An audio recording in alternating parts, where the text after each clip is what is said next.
Hi, my name is Dennis Siri. I am Executive Director and founder of the New York City Independent Film Festival, Independent in Spirit, International at Heart, and this is the New York City Independent Film Festival Meet the Filmmakers podcast. Join us while we meet this year's filmmakers. Thank you. Bye bye.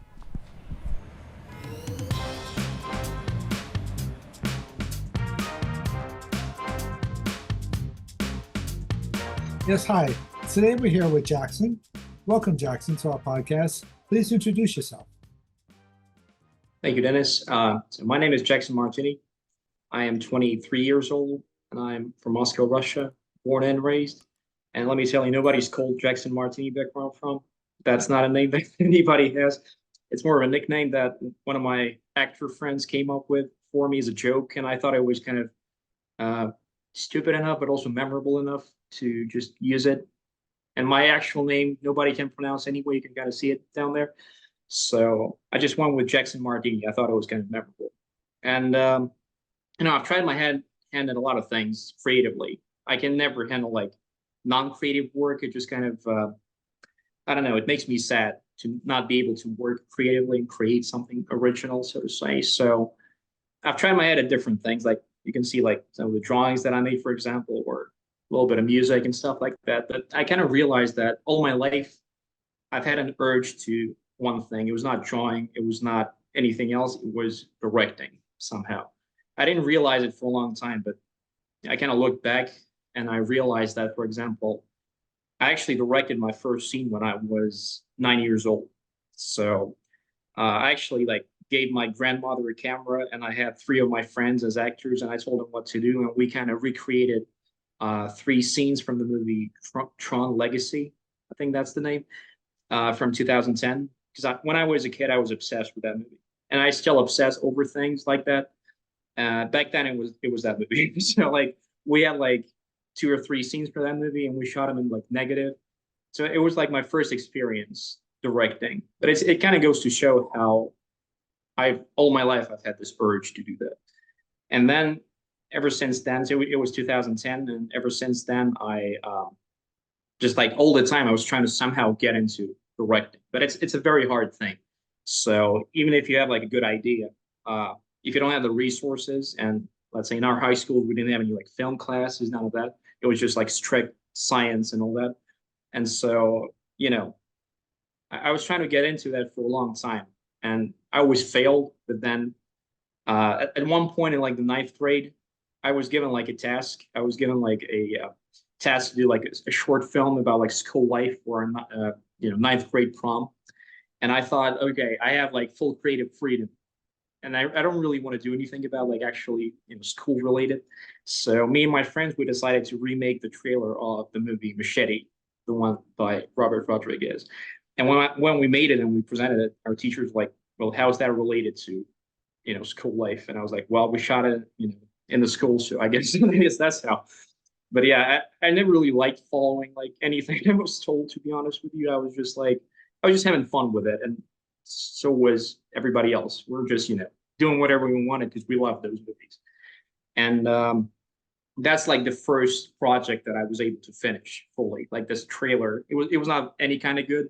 I'm probably not going to show it to a lot of people, but still, it was like a full thing that we finished, and that's how we kind of started off with our production company, so to say. And just to show you how kind of dumb I am, the next thing we did was a feature, like right away.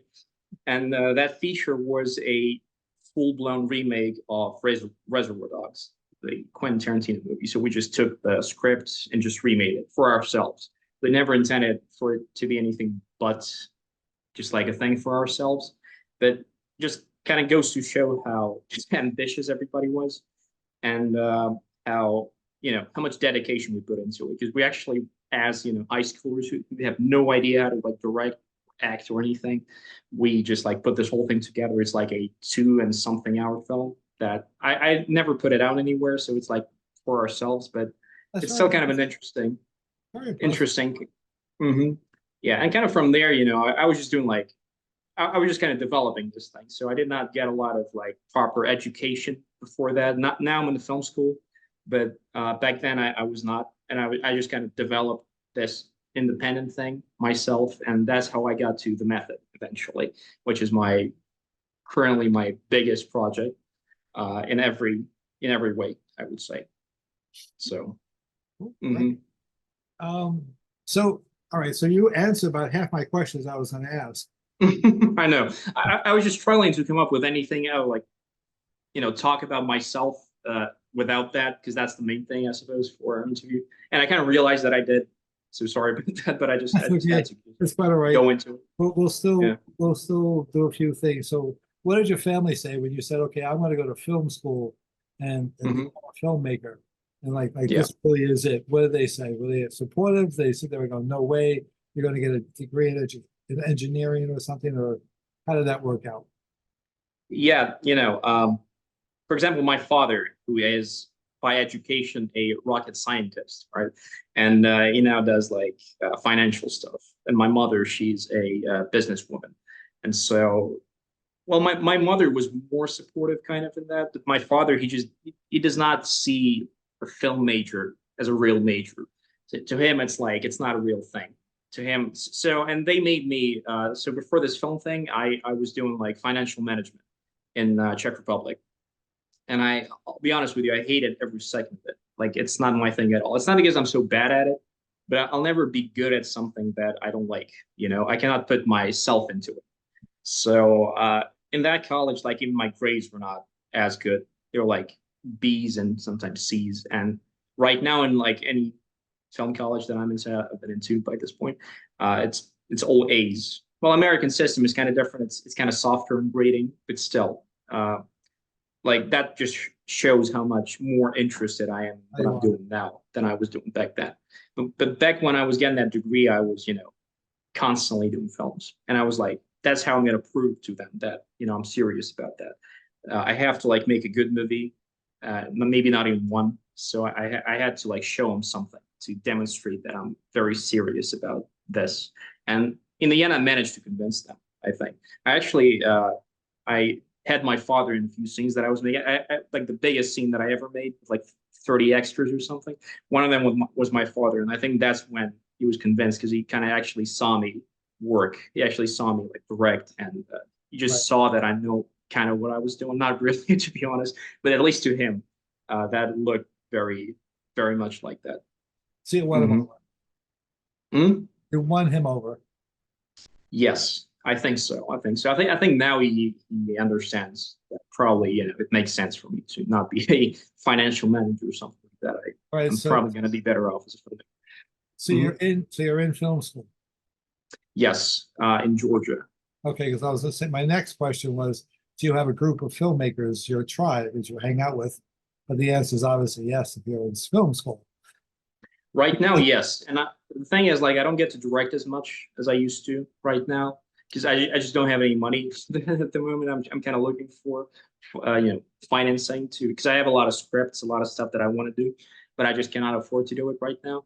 And so I just do other people's stuff. Like I act for people. I love that. Or I DP for people. Like I do all kinds of stuff. And right now, my college, SCAD, it's very good for just connecting between people. So just, it's very easy to meet filmmakers. We have a lot of programs for actors, for everybody. So you can just like find a lot of projects like that. And that's how I've been on a lot of film sets last quarter, especially. And I just met a lot of nice people, a lot of great people here who are very good filmmakers. And it was a blast. Because back when I was making my movies back in Russia, none of us were filmmakers. Maybe like me, kind of, and not even like a professional one. And just like my gaffer was pretty professional. Also, he did not attend a film school. He was just experienced.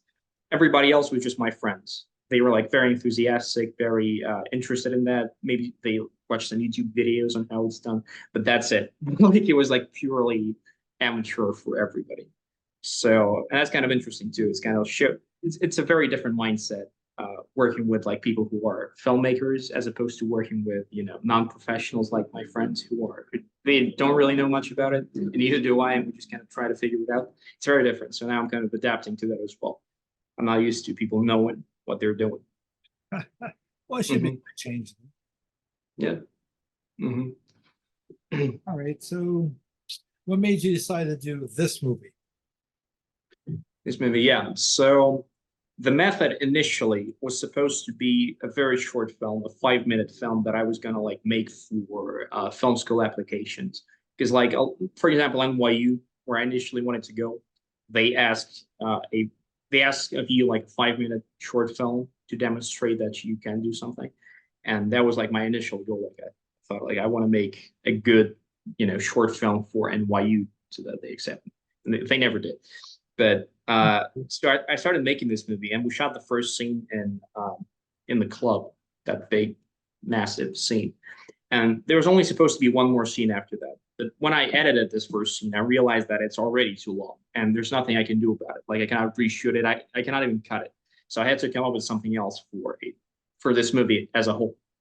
And then I started thinking about it, and there was like a lot of complications with actors as well. So anyway, I just rewrote the whole script, and it turned into like a 25-minute short, and it pretty much became like a passion project at that point.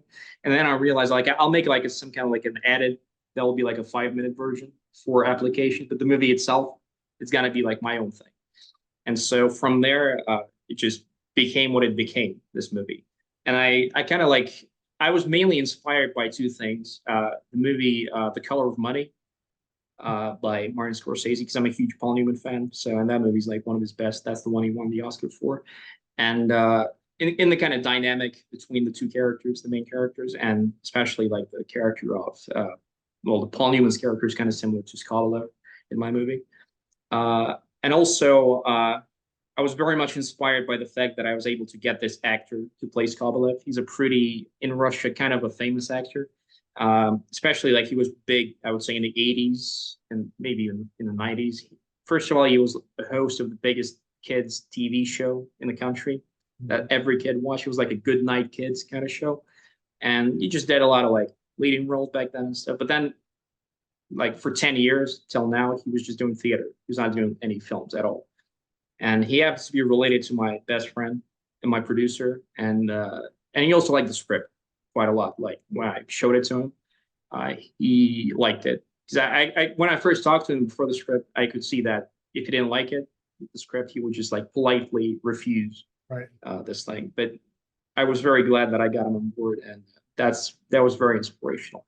And then the third thing, and that's the main thing I think for the movie, and that's what the movie is about, is Stanislavski, because this movie is about the method acting kind of. Well, Stanislavski had a system, so it's a bit different. But the point is, still, I was reading like the Stanislavski essays on acting, and just a lot of things about them inspired me. And I thought, Stanislavski is like one of the biggest gifts of Russian culture to, well, the world in general. And I thought that it would be interesting to kind of dedicate a movie to his philosophy in acting. So I guess combining all those things and all my other passions in film, I like a lot of different things from different directors, and just kind of combining everything that I like, I suppose. Kind of that's how it came about eventually. Okay, sounds like you put a lot of thought and effort into it. Yeah, a lot of time, a lot of thought. I spent like I remember I spent all of September of 2021. I spent all of September just like sitting in my dark room and just writing this thing. So like I only came out to like have dinner and lunch, and that's it. And then I would go back to the dark room and just write. So I spent a lot of time just writing this.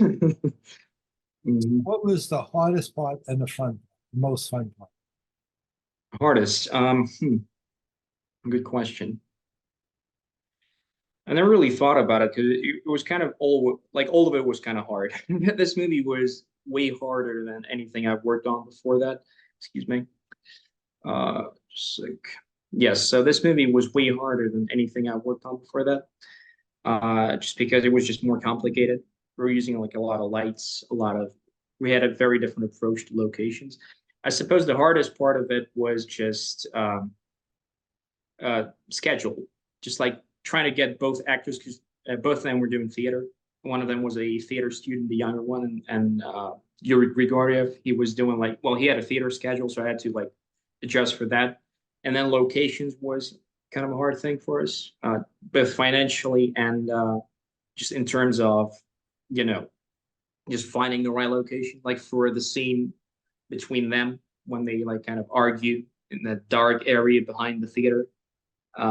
like that area, like I was looking for that location for like 2 months at least. I was scouting everywhere, and eventually I couldn't find anything.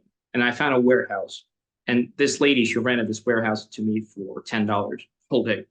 And then we had to just build the whole thing. We bought like the floorboards, like one by one, and we had to place them. And we rented furniture from like a film prop warehouse. And so we just kind of built this whole location. It was like the most professional kind of like film set that I ever had my own, because we actually kind of made this warehouse into the location for the movie that I could not find it, or it was so expensive that nobody can afford it. So there was a lot of hard things about that, especially like that scene. We were shooting this one. Nothing that was fun, huh? Hmm? It didn't become fun at any point. It was always kind of fun, but also very stressful. The whole thing was fun, but also very stressful. Like I remember one scene, I was so like worried about it. I was so worried about shooting it the next day that I actually went to a bar and I just started drinking, and I just got myself to this point where I chilled out. And then the next day it went very good. But I just had to like calm my nerves like that because I was so stressed out. Like I was putting this whole thing together. Like we're going to like a different town, and I have to get those people there and all the equipment there, and just like this whole thing. And it's all on me. There's nobody else doing it. Me and my my producer, two of us and nobody else. So and it's kind of like a lot of pressure on me. And even though it was a lot of fun, when we finished it, I just felt like a relief, like a huge relief. I was like, it's like a Put this to bed. rock off my shoulders. Yeah. And inside the indie world, you're probably not going to get rich being an indie filmmaker. So what would you consider success in the indie world when it's not money? Like, a lot of people figure money, I get a big number on my bank account, that's success. But in the indie world, that's probably not going to happen. So what would you consider success? To me, it's just getting people to see the movie one way or the other. The more people see it, the better in terms of success.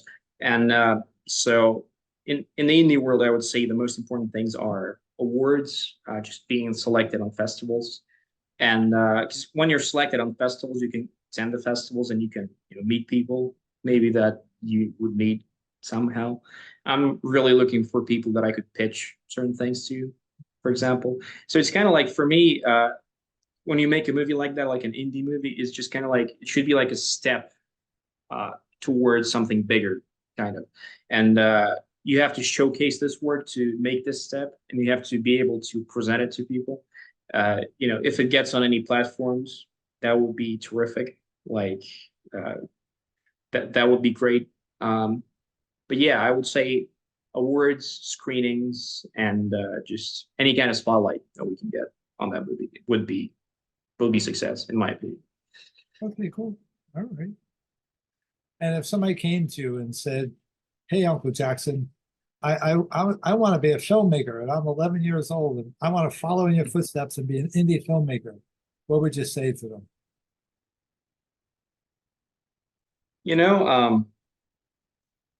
So two things, maybe no, probably more than two things. Okay, let's go ahead.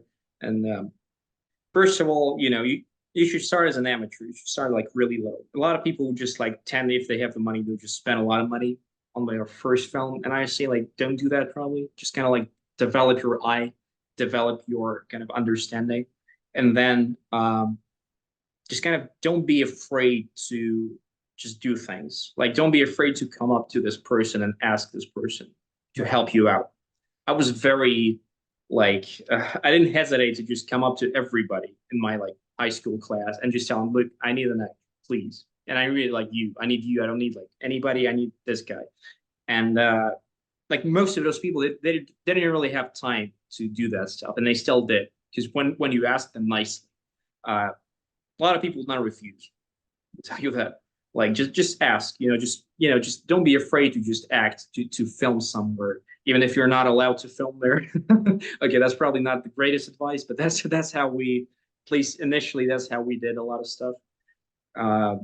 So just go forth with it in the boundaries of like reasonable, of course. Don't do anything like stupid or anything, but just like in the boundaries of reason. Don't be afraid to just go forth with it and just have fun.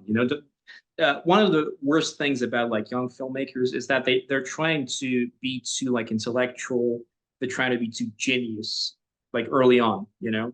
They're trying to get into like very complicated hard topics when they're like 16.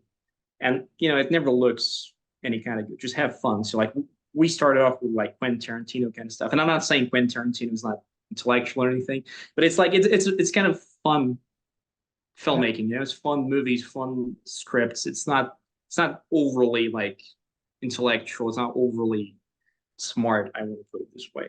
And so, yeah, because I had a friend who was like that, and just we were like, "Come on, dude, it's just it's not serious at this age. Like when you're like 40, you can make those movies, and you're probably gonna look back at it, and you'll not be happy. And then again, still, you can do whatever you like. Just do it. Just do what you like, not what you should do, but what you want to do.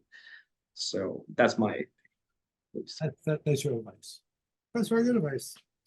All right, so I mean, I'm basically done with questions. Is there anything you want to say? Any comments? Anything? No, just like I'm very grateful for the selection on your festival. I hope I can attend. I probably will attend it because, like, I have to travel all around basically. But I think that's exactly when I can be there. So that's exactly when my classes end, so I can fly all the way to New York, which is just terrific. And I'm just really looking forward to it.